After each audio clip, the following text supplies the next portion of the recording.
ഒറ്റയടിക്ക് പട്ടണമായി മാറുകയും അതേ വേഗത്തിൽ മരുഭൂമിയായി തീരുകയും ചെയ്ത ഒരു ദേശത്തിൻ്റെ കഥ.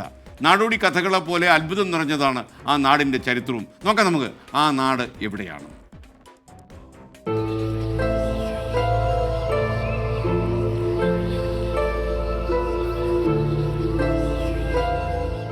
ആയിരത്തി 1908 കഥയുടെ തുടക്കം.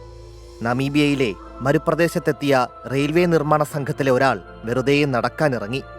വഴിയിൽ തിളങ്ങുന്നൊരു കല്ല് അയാളുടെ കണ്ണിലുടക്കി. ആ തിളക്കം പുതിയൊരു പട്ടണത്തിന്റെ ജനനത്തിലേക്കുള്ള വെളിച്ചമായിരുന്നു.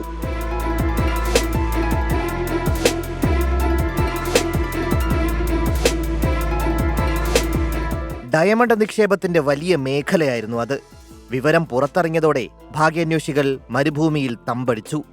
കോമൺസ്കോപ്പ് എന്ന ആ മരുപ്രദേശം വളരെ വേഗം ഒരു പട്ടണമായി രൂപാന്തരപ്പെട്ടു. 1912 ആയതോടെ ആഫ്രിക്കയിലെ ഏറ്റവും ധനികമായ പട്ടണമായി കോമൺസ്കോപ്പ് മാറി. ആകർഷണീയമായ കല്ലുകൾ കൊണ്ടുണ്ടാക്കിയ കെട്ടിടങ്ങൾ നിരവധി ഉയർന്നു. പക്ഷേ ഈ നല്ല കാലം അധികം നീണ്ടുനിന്നില്ല. തെക്കൻ നമീബിയയിലെ മറ്റിടങ്ങളിൽ ഡയമണ്ട് കണ്ടെത്തിയതോടെ ഭാഗ്യാന്വേഷികൾ അങ്ങോട്ടേക്ക് പോയി. വൈകാതെ കോമൺസ്കോപ്പ് അനാഥമായി. മണൽക്കാടിന് നടുവിൽ ആളൊഴിഞ്ഞ കെട്ടിടങ്ങൾ മാത്രം അവശേഷിച്ചു. അനാഥമായ ഈ പട്ടണം കാണാൻ എന്തായാലും ഇപ്പോൾ സഞ്ചാരികൾ എത്തുന്നുണ്ട്. Research desk 24.